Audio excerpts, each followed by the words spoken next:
Pengendara motor terpental dari jembatan gantung karena angin kencang.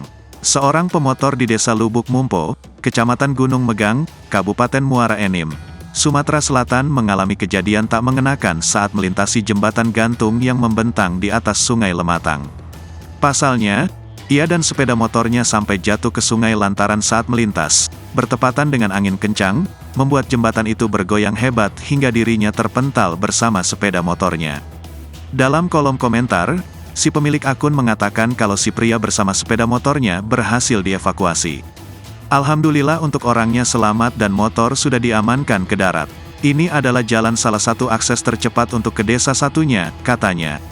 Insiden itu pun langsung menuai berbagai komentar warganet.